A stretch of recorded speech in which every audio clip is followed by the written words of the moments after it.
Masyado pong makulimlim ang panahon dahil sa bagyo. Ngayong araw po, August 25, 1:34 ng tanghali. Happy birthday, Ate Lenlen ninyo. August 25 ang birthday ng Ate Lenlen ninyo. Magandang araw sa iyo, Kuya Belgium. Magandang hapon po mga kasingko. Tama ba? Palitan mo na yung pakasingko mo na Belgium. Kauno. Ikaw na lang ang nagbablog, wala na. So ngayong araw, Kuya Belgium, ano ang nararamdaman mo na ikaw ang nagdadrive at ikaw ang susundo sa mga bata? Ano nakakapagod sa pagdadrive? Nararamdaman ko bakit. Alam, nakakapagod sa pagdadrive, nakakahapo, mga kasingko. Yung atray, yung mabayan, sumasakit dito. Kasi ayaw mo kasing dapat kasi sundin mo yung inuutos sa'yo. Kailangan wag kang kumain ng mga Kumain kasi ako kanina pagkain. ng kwento, yung Baka. Di. Ay, kambing. Kambing, Kumain siya ng kambing Sabi na na sumakit yung aking- sinampalukang kambing at kaldaretang kambing. Puro kambing ngayon tayo. So, eto na tayo, Kuya Belgium. At ako may mga katanungan sa ako yung akong nakalaan para sa iyo dahil wala. Ay, sakyan. Katanungan na naman yan? Sakyan. Ano ba yan, Belgium? Katanungan na naman yan. Nag Ano bang tanong yan? May sasakyan. Saan? Andun, binibenta ang mura. So ngayong araw po, huwag ka nga, dumiretso ka lang sa pagtingin at magsalita ka lang habang nagdadrive, maging alerto ka, hindi yung Pag po ako, bakit kasi ako pag naka-side view? ang side view, bakit yung mukha mo na side view? It's normal, Kuya Belgium. Walang pagbabago sa pagmumukha mo, mapa side view ka o mapa front. Magpa-repair na kaya ako ng mukha. Alam- What do you think? Ano? Ang tanong sa'yo, magpa-repair na kaya ako ng mukha ko? Magkano? Di ko Magkano alam kung uubusin ito. sa Ang mukha kasabi ko, mo? Si Doc Manalo ba yan? Anong manalo? Si doktor natin? Sino yan? Alam mo, Belgium, kailangan maging kontento ka sa pagmumukha mo. Huwag kang gumaya. Ang ilong ko mataas na. O, ibaba natin ng kaunti para maging masaya ka. Di okay na sa akin ang ilong sa akin. Perfect na yan. Walang kaya Ano bang katanungan mo pala? magkano ang gagasin sa mukha mo, medyo malaki-laki, Kuya Belgium yan. Siguro mga 300,000. Ay, hindi, Kuya Belgium. Ano akala mo may himala? Walang himala, Kuya Belgium. Yung mukha mo kapag ka inayos, Kuya Belgium, siguro tatawagin natin si Nora Honor. Walang himala. Ang himala ay nasa Ang himala puso ng ay tao. nasa puso ng tao. Tayo ang gumagawa ng himala. Nora Honor. May mga tanong ako sa iyo, Belgium, na dapat mo sagutin tulad nito. Ano yun? May sasakyan, ayan, mag-focus ka lang sa pagdadrive. Yan siya. Bumusina ka, Kuya Belgium, kung kailangan bumusina. Dapat siya magbusina. So, andito na tayo sa may Kabanatuan at si Kuya Belgium po ay nagdadrive. Ayan, araw-araw ganyan ang ginagawa namin, especially pag Monday and Tuesday kami ay sumusundo kila Ate Lenlen ninyo. Dahil birthday na Ate Lenlen ninyo, syempre, ayan, upload na agad ang video dahil wala naman kasi mga extra videos to si Kuya Belgium. Unang katanungan, Ano yun? totoo ba ang issue na lumalabas sa'yo? Lumalabas na issue? Anong issue? Ang issue ay kaya daw hindi ka umaalis ng Nueva Ecija dahil daw ginagatasan mo ako. Dahil daw gusto mo na malaki ang sahod. Tell me the truth. What is the truth behind the truth? Ang tanong ay false. Nandito ang trabaho. Kasi nandito ang trabaho at pag may pera naman, kung pinapahirap, binibigay ko naman sa ito. May pera binibigay sa akin, anong gatasan doon? Baka ang tawag doon ay give and take. Give and take. Yes po. Give and take ang tawag doon. Oo, walang katotohanan yon dahil minsan nga ako pa ang humihirap kay Belgium kapag wala tayong bariya. Right now, kanina kumain kami sa may kambingan, siya ang nagbayad. Nag-iipon-ipon tayo para meron tayong papadala sa pamilya natin, di ba? Oh, yes! Kailangan daw, ipapadala mo, i-send mo ang resibo kasi may mga tao na sinisiraan ka. Ang sabing ganon ay, Ano ba yun?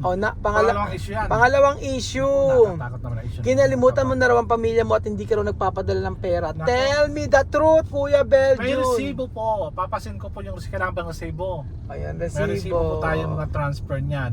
Di lang kalakihan, at least nagbibigay tayo tulong sa ating pamilya. Ang importante, hindi mo inabandona ang iyong mga anak. Okay. Next question, Kuya Beljun.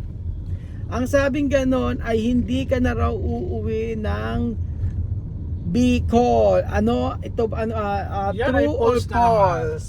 False na naman yan. Kasi doon ako pinanganak, doon ang parents ko. Siyempre talagang uuwi pa rin tayo sa ating Ay, sinilangan, pamilya. di ba? Sa ating Opo. pamilya.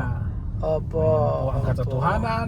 Nag-ipon pa rin po tayo ng pera para pag uwi natin, mayroon tayong maibibigay at maibibigay na ano ba yun, Ruel? Maibibigay na tulong pinansyal para sa ating mga minamahal nating pamilya, sa ating mga taga Bicol. Ano pa? Ito pa, may issue pang ibinabato sa'yo, Kuya Beljun. Ito ay sumagot ka ng Ba't walang true? Puro false yung in-issue binigay mo sa akin. Wala bang true Abe, yun ang, dyan? yun ang issue sa'yo, natural. Alam mo namang bulahin ka. Siyempre kung ano lang yung talagang mga issue sa'yo, yun lang yung dapat mo sagutin para matuldo ka na. Oo, ganun yung dapat mong sagutin. Sagutin mo lang kung ano yung totoo. Huwag kang magsinungaling. Kasi ang pangit na yung mga ganyang mga eksena mo na may mga issue ganyan tapos magsisinungaling ka. Dapat doon lang tayo sa totoo, no? Sa panig tayo Ito- ng katotohanan. Ito pa. Sandigan ng katotohanan. Ang susunod na question, ito pa isang issue sa'yo. Ang sabing ganon, issue pala sa akin to, ginagawa daw kitang alipin, alila at lahat daw ng inuutos ko ay ginagawa, pinahihirapan daw kita. Sumagot Ako ka. nahihirapan. Ako isang palamunan, joke lang. Ako ay tumutulong, siyempre kailangan natin tulungan ng bawat pamilya. Sa isang taong nakikituloy ka, nakikain ka, libre lahat, siyempre kailangan mo rin magbigay ng tulong sa kanila. Ang Tulad na tanong, kahit physical na tulong, kung wala kang financial, di physical, kahit pa paano ay makatulong ka sa kanilang pamilya. That's the essence of being a Filipino, di ba? At marunong ka makisama sa taong kung saan ka nakatira. oo, and then fairness naman kay Bedyong kahit hindi yan magtumulong financially. Saan ba tayo niliko? Diretso lang. Kahit yan tumulong si Bedyo na financially, ang tulong naman niya is like for example, pag nagka-travel kami, siya yung nagbubuhat. Pag nagka-travel kami, siya yung nagbubook ng ticket, siya yung nag-aayos ng Tapos i-travel, saan ka pa? basta siya lahat. Dito lang ako nakapag-travel. Sa palagay mo ba kung ako ay nasa Bicol, makapag-travel ba tayo? Hindi, di ba? Oo, tama nga rin. May trabaho ba tayo doon? Wala rin, di ba? Wala rin. Di ba asa ka na lang sa asawa mo? Ngayong year asa ka na lang sa pamilya mo. Parang- Hindi ako po ganun. Ako po ay tumatag na trabaho po para dito na ba? Hindi pa. Sa baso pa. Ngayong year, napakarami mong bansa na napuntahan. Yes, abangan niyo po mga susunod. Baka ngayong taon, baka 4 travels po tayo na mapupuntahan. So abangan niyo yung mga kasing po. Oo. Hindi naman natin pinahirapan si Kuya Beljun. Siya naman po ay nagkukusa doon. For example po, pag sa booking ng flight, siya, sa mga paperwork, siya ang bahala. Tapos siya rin po ang pagka po bumibili kami ng pagkain, siya rin po ang nag-o-order minsan. Yes Siya rin po. po ang Dito na ba nagwi-withdraw. Oo, dyan lang. Dahan-dahan lang. Siya ang nagwi-withdraw. Siya po ang lahat-lahat. So dahan-dahan Kuya Beljun dahil nandun tayo sa Wesleyan University, Philippines. Oops, dahan-dahan. Oops. Yeah. Yun po ang katotohanan. So ang sabing ganun ay si Beljun pinahihirapan natin. Abay, kung pinahihirapan natin yan, may isip po yan. Uuwi na yan sa Bicol Yes, kung correct. Kasi nahihirapan may siya. utak din naman po ako. May utak na naman po ako. Oo, tsaka napakasarap ng buhay ni Kuya Beljun. Ngayong taon, ilang beses siya nag-travel.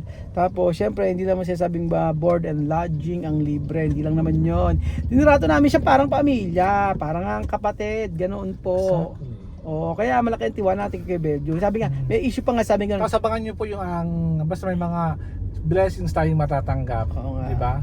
tapos sabi nga noon, dati daw, ay wag na natin pag-usapan yun about yun sa may bahay-bahay. Pero hayaan natin. Kaya nga po, sabi ko sa inyo, kung sino ang...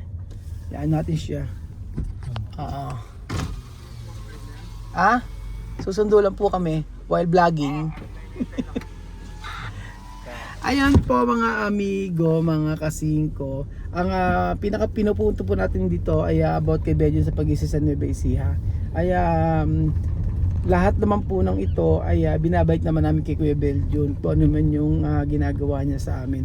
So hindi ibig sabihin na siya nagtatrabaho at syempre ang trabaho naman niya hindi naman 24 hours, hindi naman 8 hours, hindi naman 7 hours. Minsan ano ba ang trabaho ginagawa ni Kuya Belgium? Di may yan, kagaya niyan.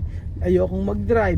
O sabihin ko, Belgium, ikaw na mag-drive ngayon. Pag may masama, ayaw mag-drive, pagod ka. Diba? Siya nga drive. Diba? Kagaya ngayon. Hindi ako pala, gatasan ba sinasabi nila? Oo, ginagatasan. Kaya ang title ng ito ay Ginagatasan. Ang pinakamagandang title ng vlog na ito ay uuwi na ng Bicol. Parang nagawa natin caption na yan, di ba? Ulitin mo uli. Uuwi na ng Bicol at nahihirapan na ako. Yan, ang ganda nun. Uuwi na ng Bicol at nahihirapan na ako sa Nueva Ecija. Yan ang title. So muli, happy birthday Ate Lenlen ninyo, Mami. Happy birthday. God bless. God bless. Sana maging mas mabait ka pa. Sana maging maunawain ka pa at mapagpasensya sa amin ni Kuya Belgium na laging nag-aaway at ma-happy-happy ang ating family. So, eto lang naman ang iyong sinayang. Ang napakagandang paaralan ng Wesleyan University, Philippines. Exactly. So, thank you so much mga kasingko. Have a nice day. Happy birthday, Lenlen. Bye-bye. Anong handa natin? Wala. Siyempre. Ako na magdadrive after ni Kuya Belgium. Tapos na ang kanyang pangarap, ang kanyang obligasyon. Ang pangarap ko, susunod, sana magkaroon ako ng sasakyan na mabango, malinis. Alam mo Belgium, alam mo yung sasakyan, meron sasakyan ako, gusto ko yung bagong Belgium, alam mo yung Montero, makontento ka na, napakalaking bagay na yon. O sabagay, mas maganda ngayon. Di ba, huwag na lang masamang mangarap, di ba? Tama naman. So, ako na, may pangarap ako sa buhay ko. Alam mo, Siyempre ang teka pangarap lang, ko yung bahay. tanong ko muna sa'yo, anong diba? sasakyan ang gusto mo? Simple lang sasakyan, pwedeng expander, pwedeng Montero, mga ganon. Ako, Toyota. Ako alam mo talaga. Or pick up. Di ba matagal ko sabi sa'yo anong sasakyan ang gusto ko? Ang gusto mong sakyan na dalawa, di ba? Nissan Patrol o kaya Toyota Land Cruiser. Land Cruiser. Yung dalawa na yun ang aking pangarap na sasakyan. So I hope tayo lagi natin ngayon yan kay God. Kung may gusto kang abutin, kailangan pag-pray mo yan kay God. Dapat lagi natin i-manifest na meron tayong pera na makabibili tayo ng ganong klaseng sasakyan. Sa travel naman, nagpapasalamat ako kasi nakasama ako sa pag-travel. Hindi ako pilit ko nung bansa. Basta at least nakasama ka na, it's already an opportunity or maging grateful ka na kasi nga may lagi kang kasama sa bahay. Pero ako, ginagastos ni Singkong Duling po. Wala pa akong ginagastos. Even sa akin mga damit po. Si Kuya Rowel po ang nagbibili ng mga damit ko. Minsan bibigay ko sa kanya yung ito yung ito yung debit card ko, bili ka. Ganoon. Minsan makikita mo meron siya sinasako sa meron siya nilalagay sa may Uniqlo, ayan, check. Ganoon. Pero ang pinaka greatest na talagang gusto ko ngayon dahil nga syempre unti-unti tayong naging maayos naman ang buhay natin. Ang pinaka gusto ko talaga is mapagpatuloy yung ating pagpapabahay. Housing project na talaga.